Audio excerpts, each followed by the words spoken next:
and art making activities for the whole family.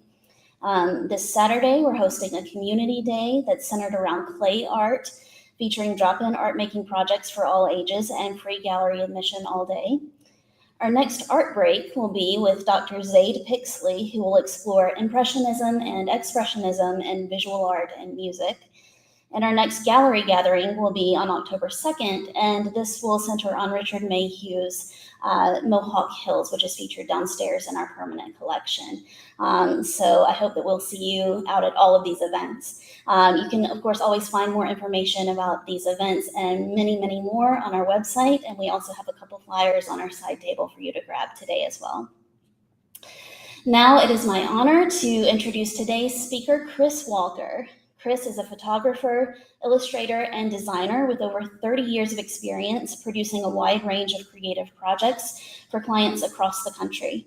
He has taught design at Southwestern Michigan College, and he also teaches courses on digital photography software, architectural photography, and more in the Kirk Newman Art School's photography department here at the KIA. You may have also seen his piece, Tessellated Odyssey, a digital photographic illustration featured in the Source from the Zoo exhibition this past spring here at the KIA. We're excited to have Kris here today to speak about how digital tools can enhance the process of working in traditional artistic media. So please join me in welcoming Kris Walker.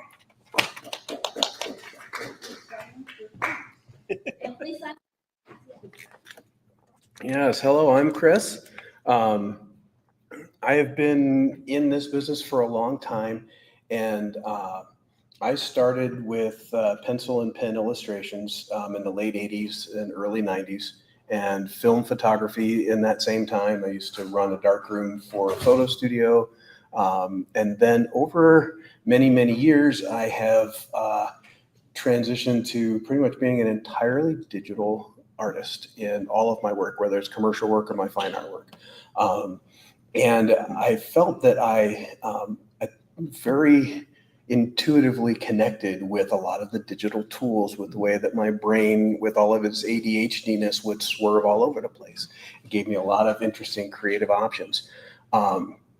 And I've always been interested in trying to merge the two, traditional media and digital media, together. And one of the inspirations for this information came from my mom, who's a painter, was looking at work with a reference photo and wanted to tweak it a little bit. And I said, I can do that in Photoshop. And we did, and it was like, oh, this is a whole new world now. So this is John Rand. He was an American portrait painter in 1830s, 1840s, and he became frustrated with the state of paint storage back in those days. If you look into art history, it was messy. Jars and bottles and things, and it would dry. Mixing paint and keeping it mixed in different ways was challenging, and trying to take it out of your studio was a bigger challenge. And he had an inspiration and invented what we now know as a paint tube in 1841. And it allowed to carry little bits of paint out into the field where it wouldn't dry, it wouldn't be messy, and was a lot lighter. And that led directly to a lot more people being able to do plein air painting. And that moved into France, where eventually Cézanne, Monet, and Renoir discovered it.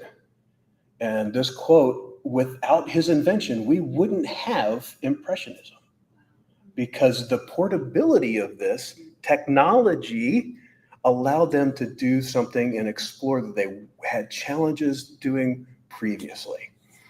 And the idea is that technology and the arts have always been intertwined, and we often think of it as two very distinct spheres, especially nowadays when so much of technology is machinery and digital and computers and things of that nature. We often think of that, and then we think of paint being a medium that is traditional and very old, and it is. But from the very first kilns that transformed the art of pottery to early woodblock printing, which the Chinese made from clay tablets that they could reproduce, then the Gutenberg, and then to the first camera. Technology and innovations have always driven new art. And for a while, at the beginning of photography, it really wasn't considered an art form either. Most painters and traditional artists looked on it with, a sense of like, this is not, you're not an artist. And that kind of thing is facing a lot of the digital tools today. And the digital tools are the newest iteration in this process. And I'm sure that that throughout different times, the oil painters, when acrylic was invented, were like, I don't know if that's real paint. You know what I mean? There's always been that kind of thing. But what I want to do is show you how we can take the newest iteration of some of these tools to help with the creative process. We're not talking about using them. Now, I use digital tools entirely for my photography, for my fine art. It is all completely from start to finish done, digital camera, computer to the printer to do all of that. And that's not what we're going to talk about today. We're going to talk about how you can use, as a traditional artist, paint, pottery, pen and ink, etching, all of those things, use digital tools to help you explore, streamline, and organize in new ways. So you can explore different ways of inspiration, new color ideas. You can explore new composition. And as you're dealing with your initial work and ideas, you can streamline things with faster iterations, being able to go from like, I like this to maybe this, or what if I move this a lot faster. You can experiment on different ideas without wasting physical materials, which in some artwork, can be expensive and can be cumbersome. So we can kind of streamline that, and streamline what we in the tech world called pre-visualization. It's a big word. Previs is a term that is used a lot in the movie industry for 3D effects. What they do is they use digital mock-ups of things, even practical effects. They'll do digital versions and mock-ups and tweaks that are rough, that are skeleton-y and all that stuff until they get the motion right, the feel right, and then they'll go through the process of fleshing it out to those full-blown giant monsters and lasers we see in the movies.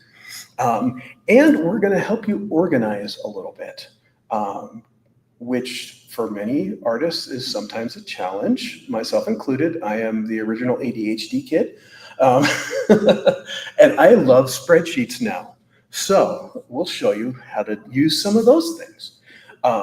The other thing we're not going to talk about today is AI art, because that is an entirely different sphere. Generative AI, as they call it, is a big deal in media right now. You're seeing AI things all over, and it is a very fast growing and moving technology. But in the art sphere, there is a lot of controversy in a lot of ways. And so we're not necessarily going to focus on that, because we want to take your traditional media and show how I can help you with that. So what I'm going to do is I'm going to show you some of the apps and some of the websites that I and other artists use, and how we use them for work in traditional processes. Some of these are for 2D art specifically. Some of these you can use for everything from pottery to jewelry making to fiber arts and those things. So any medium. And this is by no means a full list of everything that is available and everything you can do. This is to give you a little bit of a ideas and inspiration and ways to think, how can I do this? And what I would like you guys to do as we start looking through things is think through your creative process as we're looking at some of these different ideas. And even if it's like, okay, that's not exactly what he talked about, but over here is something related that I do that could be really helpful. Okay? So we are going to start with the 500-pound gorilla in the digital space, and that is Photoshop. This is what I teach here. One of the things I teach here at the KIA. Photoshop is a huge, ginormous beast of a program. It is the one that is on everybody's mind and lips because it does so many things so powerfully. I tell my students at the beginning of my class with Photoshop is if you're asking the question, can I do X with Photoshop? The answer is probably yes. I can change colors on things. I could also put my head on a 1976 Arnold Schwarzenegger Mr. Olympia photo and make it look like I am, that kind of guy, which I am not. But Photoshop is huge, but it's primarily focused on visual image. It was made as a digital darkroom to start with. So most people think about it with like editing your photos. We were talking earlier about how to crop photos and things like that. And so if you're a photographer, you might be familiar with like editing it and using Photoshop to crop or scale or any of those aspects. But we're going to talk about some different things. So many artists in all mediums use reference photos for your work. And Photoshop is a program that works with photos. So there's a lot of things that you can do with a reference photo to help you visualize beforehand something you're going to do. So I'm going to show some examples, and these are going to be things that are geared a little bit towards like maybe painting and drawing. However, you can start to visualize, well, maybe what else could I do? Like we can make some color adjustments that are easy to visualize. I like this image to paint, but it's too cold. I want it to be warmer. I want it to feel a little more morning sky. Or you could be feeling patriotic and want the Purple Mountain's majesty to be able to tweak the colors a little bit or increase the saturation. That was actually one of the things that first started this, was looking at a somewhat dull, unsaturated photo and knowing that there's a slider that I can just go like this and turn those colors from dull green to neon green in 1 second. Or even completely remap the colors in an image to get a whole new tone. That's maybe more of an impression, maybe more something that's not as realistic, to switch the colors. And you can also completely change the color of an object in Photoshop. That is my original, and then I made the background green and some of the flowers blue just for some variety's sake. And if I wanted to, I could make the vase purple, and the plank of wood, I could turn it into an ash color instead of a wood color. So one of the easy things to start with in Photoshop is being able to adjust your reference image and the colors involved. You can make something lighter or darker in an image. If you have maybe a photo that's a family photo that's maybe overexposed or underexposed, and you wanted to create a portrait from that, you could lighten or darken that to be able to see the details better in that image. You could also take that and zoom in Photoshop. Instead of having like you've got your little 5x7 image that you're trying to paint here from an actual photo, you can bring it into Photoshop. Now you can zoom in and you can see the detail in that eye. You can see like, okay, where is the bridge of that nose really going, right? You can look at those things in details with your reference photo. And actually with like old photos, one of the great things you can do in Photoshop is you can restore them. Which is a huge thing that a lot of people use Photoshop for, is take old photos and restore them. So if you have, great-great-grandma photo that you'd be interested in doing some other artwork of, but it's creased and things like that, you could get it restored in Photoshop, and then you could create your image in paint or drawing or whatever medium you want from there. How are we doing? Is all this making sense so far? All right, good. Another thing that can be very useful with Photoshop is doing value studies. What value studies are? Value studies are basically, when you're working from a reference photo in color, it is often a challenge in paint, especially to get an idea of where the lights and the darks are. And there are many painting techniques where you start with a value painting first, and then you paint the colors on top of that. In Photoshop, you can do an easy black and white conversion to start, but you can also adjust that conversion as well to, like, say, I want to darken the sea, I want to brighten the sky. You can isolate areas and change how it's interpreting those values a little bit, which is kind of fun to do as well in Photoshop. You can also do line studies. This is a real quick, it's what we call a filter in Photoshop. If you're looking to convert something into line to help you pre-visualize shape, and when you pull it into line, like, okay, what textures would I need to think about? Where would I need to maybe do more or less line for detail? You can visualize that kind of work with a reference photo. Another thing you can do with Photoshop is, and this is something that you can use in all mediums, is you can play with color palettes. Which is sometimes, talking about not wasting physical materials if you want to play. If you've got, like in this instance, I have the pottery, but I want to see what different types of glazes might be an interesting color combination. And you can apply those in Photoshop and try to play with what combinations might work best. You could do this with all sorts of different media. You can apply them to fiber or jewelry. You can see how if you have like you can recolor a reference photo like I showed you earlier. There's a lot of interesting applications that you can do. One of the things that Photoshop is most known for is being able to composite images together. The phrase "that's been photoshopped," right, is pretty common.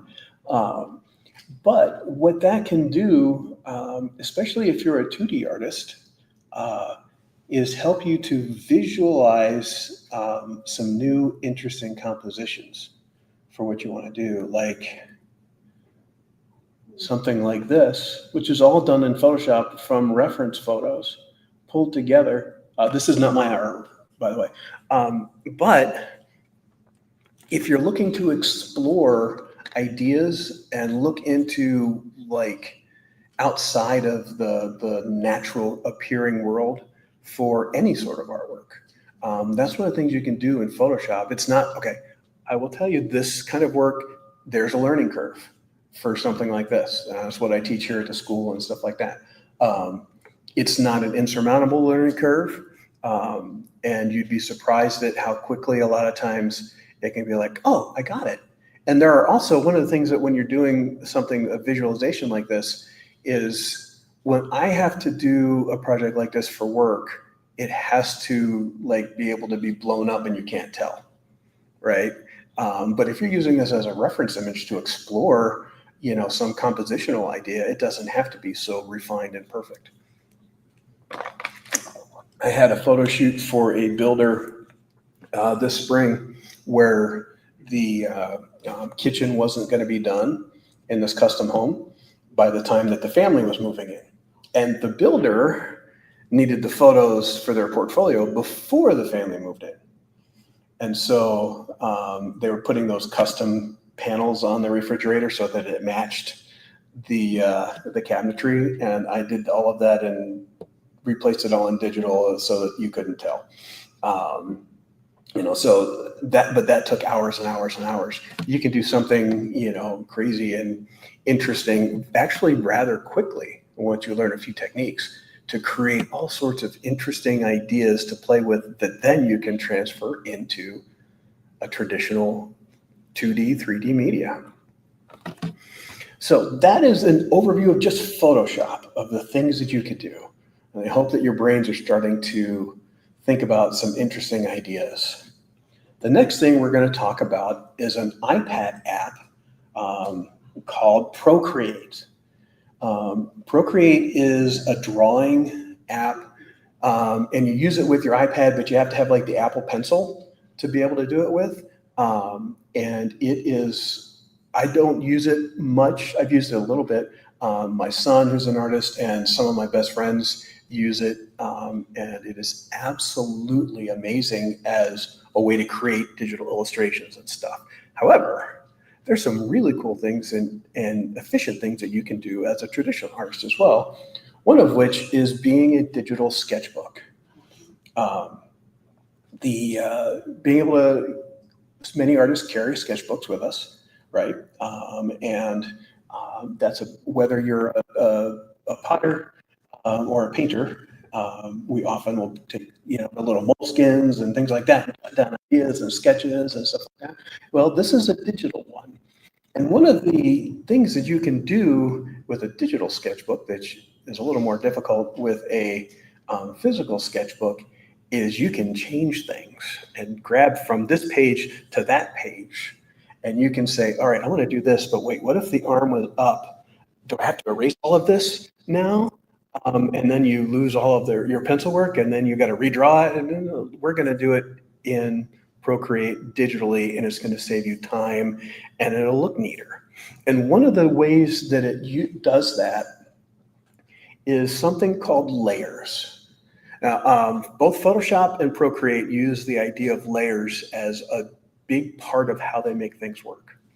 And the basic idea is that you separate different elements of that image onto a layer like digital, or like the traditional cell animation.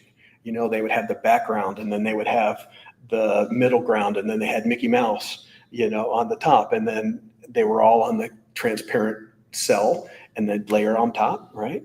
And this is how the layers work digitally. You can put all these different elements on different layers, and that allows you to move, manipulate, tweak all of those things independently of everything else. So this is a piece of art that my son is working on.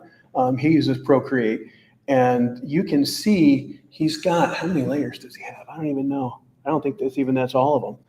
But he's able to started with a sketch, and then used the layers to put the different parts of the sketch. And this is, I think, the third or fourth iteration of this design before he commits it to ink, right? And so as a digital sketchbook, to play with your ideas and be able to test your compositions prior to committing them to physical media, this is, you go iteration by iteration by iteration. You have a lot of power to change. And I feel like from a creative standpoint, that being able to explore and say, what if, what's next, what if, is one of the more powerful processes we can go through when we create art. And this just allows you to do that in a little more streamlined way. You could do it at a coffee shop. You could do it on your couch while you're watching TV. And you could do it in a studio.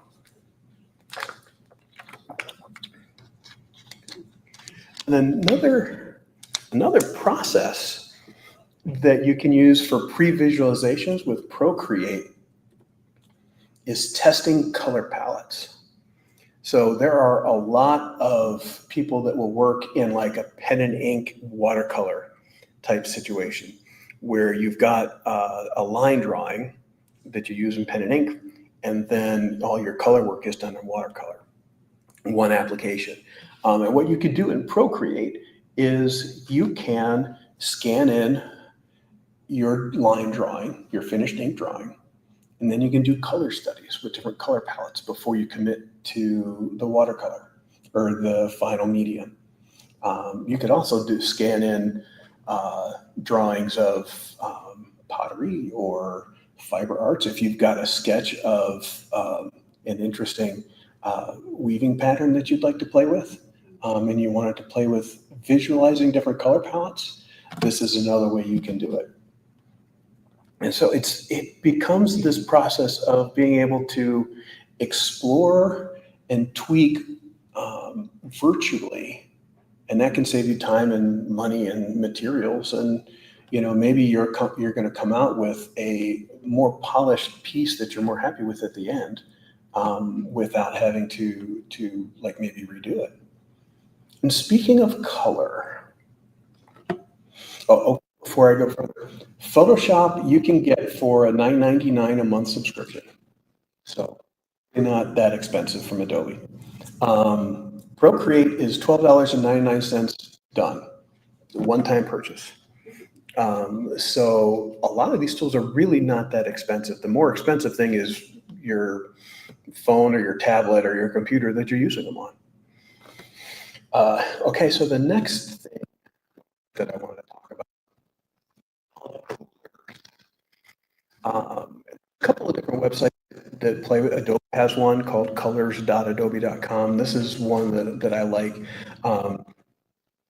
Coolers is a website that allows you to go crazy with color. Now, how many artists have you been looking at something and you've been stuck on how you want to color scheme it? All right, I don't know, especially like if you're working works, if you're not trying to come from a realistic palette, that is often a really challenging thing, especially if you've been doing it for a long time. I had to force myself on my most recent show, because I love purple and I love the combination of purple and yellow and orange as a color scheme. And I was doing this big series of work that I just had over at the Arts Council. And about halfway through, I'm like, I'm using the same color for all of these pieces. And I'm like, okay, I have to force myself, because we have our favorites, right? Picasso had a blue period, right? So this is a way that you can explore things. So there's a couple of options. The first is you can explore different color schemes that are already created by somebody else and they have been uploaded. You can do this by typing in the keyword, and it'll give you all the versions. Or you can put an adjective in there like sunny, beach, Mexican, something like that, right? And it will pull up Japanese-inspired palettes or warm, sunny day inspired palettes. So whatever is running through your mind that you're trying to be able to find inspiration for, you can start to search, and there will be hundreds, if not more, of different options that other people have played with and created. You can also pick your own color. Be able to do, you pick and say, all right, this is going to be my base color, and then you can say, I'm going to do a split complementary. What would be the split complementary color scheme for this base, or analogous triad color schemes? You can figure them out mathematically if you want that kind of relationship in your color work. You can one on the side over there with the blues and the purple. Okay, I like this, but I want to a little bit. Maybe I want a little cooler. Maybe I wanted to dive a little more into the green aspect of it. And so you can adjust the hue and the saturation and things like that to be able to tweak that to get it how you want. The number. So on all digital color, hex code, and it was developed for web design, and it is a 6-digit way to describe the RGB color formula for any color that you can find. And it's a combination. You see, like the second one in F7B538. So it's a combination of letters and numbers. It's not intuitive. I could not look at unique to this program. everything. But the nice thing is, though, is you can use that hex color in Photoshop, in Procreate, in Illustrator. You can use it in any, because it has become the standard way to digitally. So, but it is RGB, which, speaking of RGB color, when you're viewing anything on a screen, it is using the red, green, blue colors of light, the additive colors, or spread colors. I can't remember. Anyway, RGB. Print colors, if you're looking at something that's printed, it's using CMYK, cyan, magenta, yellow, and black. And one thing that you might find if you're transferring from digital to print in some of your artwork is that sometimes there are some colors, depending on which printer you're using, that don't translate properly. And that can be a bit of a challenge. Printer technology has gotten better at doing that. A lot of times it's the saturation of blues and purples that it mixes off, but also some of that is related to your monitor and how you're looking at it. Because if you have a monitor that you just took out of the box and set it up and turned it on, it's not going to be actually very accurate, because most of the time you got to adjust it a little bit. So just a little side. But let's say that you like this blue, green, purple palette, and you kind of want to see how those might look in other arrangements. And one of the things you can do with coolers is you can kind of visualize whether this is kind of more focused on design on this page a little bit, but if you look at how those colors interact on that big graphic on the corner there, honestly, like, I feel like that darker color, I don't think I would tweak that because I don't think there's enough contrast with it next to the purple. You know, when you look at over here, it looks a little different. And then when you see it in motion, how would I change that? So that's another way you can pre-visualize your colors and see how they're really going to work beforehand. Now, not all of us are, color masters the way, like, say, was. What you can do is you can pull palettes from existing images. So if you're looking at that painting in a gallery and you're like, what is it about that that's making it work? What colors are they? If I break it down, you can pull those colors, and then you see where that on the far right there, or far left rather, kind of like pick area, like, okay, what color is that? And it'll use that as a base to pull from other spots. So it's another way to actually learn and develop your color theory, is by taking the master's works and seeing how they use their colors and then applying it that way. It reminds me, my grandmother was a painter that studied at the Art Institute of Chicago, and this is still a practice at a lot of art schools where you go to the gallery and you have to copy the work that's there, which means you have to start that process of identifying and recognizing the color, right? And this is a way that you can do that from home digitally and help to kind of develop that sense if you're working on developing that color. Okay. We good so far? Does that all make sense? All right. Now we're going to talk about the thing that most artists are the most excited about with their work: organization.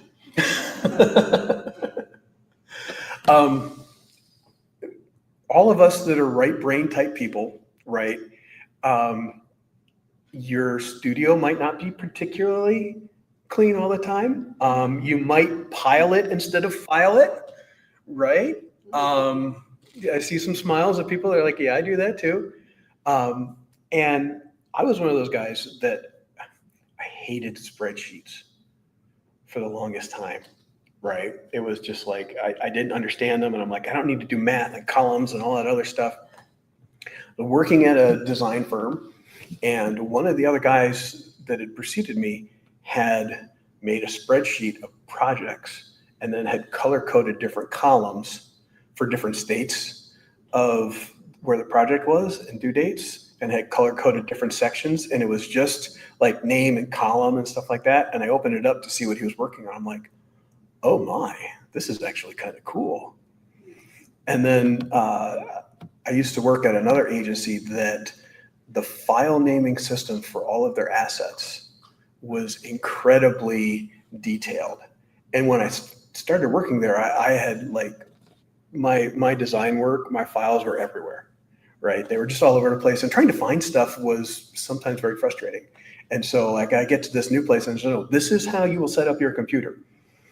And then I was like, okay. And then I became to be like, ooh, okay, I like this because it's saving my brain space from trying to find stuff, from being able to have to think about that to be able to do the creative side, right?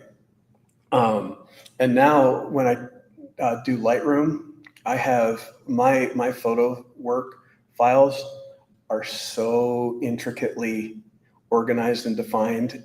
You would think that I'm OCD and not ADHD, but what's great is I can go and find something that I worked on 3 years ago, and find that one shot that I need for something because I know exactly how it's going to be organized. So this up here is Adobe Bridge. It's a free program from Adobe. And it is a really good tool to help you organize and visualize and sort your artwork and your art files as you're going through the process. One of the things that I also see is like many artists, you have a painting and it exists in the physical space. You have a clay pot, a piece of jewelry that exists in the physical space, and you need to submit it to a show. So it needs to have a photograph. You want to put it on social media to share it so it has a photograph. So the process of photographing your artwork has become pretty common today, and you can use Bridge to help you organize all of the photos of your artwork as you go by. You'll see that up in the corner there, you can see there's a top says computer and holocron and art prints and coffee time. And this is some of my digital paintings from a series that I did. And so you can see it's all the way down into prints, and then this is the canvas prints. On the left side, I've got a big preview, and then over on the right, there's a bar that says filter, and on the other side, there's the keywords and the names, and you can see bars of them. So you start with your big folder of images, your photos, and you can start to, within Bridge, organize them, and you can say, all right, these are the winter things. This is my blue period. I'm going to put all of these into a folder. This is all of my sketches, and I'm going to put them into this folder, right? And then once you have them in certain folders, you can give them ratings, like the 5-star rating, the 4-star rating. You might use those for, okay, these are the my favorites of this. These are the ones maybe that I sold have a 1 star, and the ones that haven't sold yet have no stars. You could use the star system for any sort of organizational need that you might have, and you can sort by the star rating. So right now I have it sorted so that the 5 stars are on top going all the way down to 1. You can also use that maybe one step in this process. It's the second step, it's the third step. You can also give little color tags to things, and those color tags can mean whatever you want it to be. It could be these are acrylic, and these are watercolor, and these are oils. It could be these are my urns, and these are my plates. It could be this is silver jewelry, this is gold jewelry. It could be, differentiating between like knit, crochet, whatever. So that visually, because artists were very visual, right?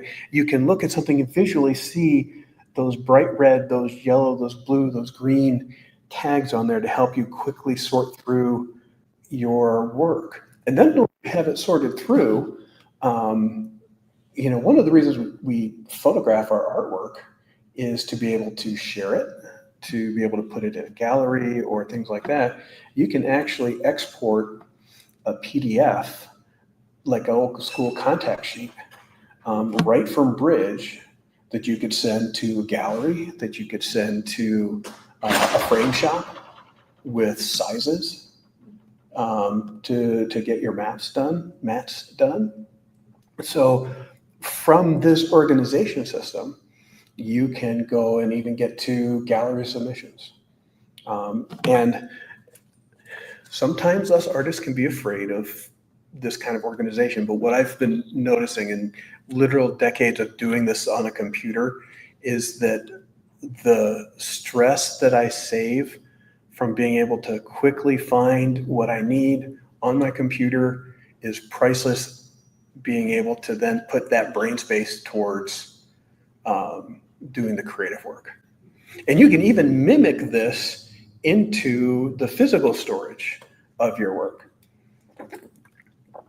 If you are a potter and you have to store all of your work, you could label the plates green on the shelf and label them green in Bridge and have that match.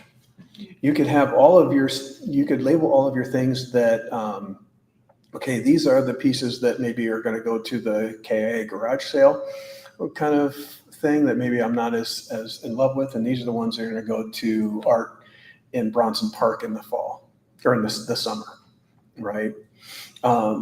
So I have found that being able to organize myself with stuff. Have you ever been in a studio and you're trying, where is my cerulean blue paint, right? It's frustrating. It blocks your flow. This is the same situation. And there are even some apps that are specific for certain media. Fiberly, this one on the right, is one that's specifically for the fiber arts. And you can put in your project what you're working on. You can give it all of the details about where it's at, how big it is, dimensions, what yarn you're using. I have several people in my life that are crocheters and knitters, and they have yarn everywhere, right? If you know people, it's like they go to the craft store and they're like carts of yarn. Fiberly can help you organize your yarn so that you can find it when you want it, which is really wild. Clay Lab is this other one that it's on your phone, but you can take a photo of a piece of work, or even just start the name of a project, and you can track where you're at in it. Is it thrown? Has it been finished and glazed? You can track your progress on your phone of projects that you're working in. And so it doesn't necessarily have to be general thing like Bridge. There are specific tools that you can use. Sorry, what did you say was the name of that one? Clay Lab. Yeah. So this has been the sip from the fire hose of what is out there. So the question to start thinking about is, in my creative process, is there something that maybe a digital tool could help me improve with? Do you have a roadblock in your creative process sometimes that maybe the digital tools are something that you could help smooth that out, a bottleneck that can be opened up in your creative process? So I have only shown you a little bit to kind of whet ideas and appetites. There are so many tools out there. And I haven't even covered things like tutorials and YouTube and places to watch to learn new techniques and stuff like that. So with that said, who has questions? Yes. That Coolers, is it an app? What is it? It's a website. It's a website? Yep. Coolers is a website, and I believe the pro version is like $3 a month or $5 a month. It's very, very affordable. If you have an Adobe account, like if you get the Photoshop bundle or something like that, they're colors.adobe.com. I believe is free with that thing. So yeah, COOLORS. Other questions? Yes. So I was at an art show and I saw a digital production of like bees pollinating, and it looked like it was a print. How is that done? Did I describe it enough? Give me a little more. So it's more like a poster rather than a personal painting.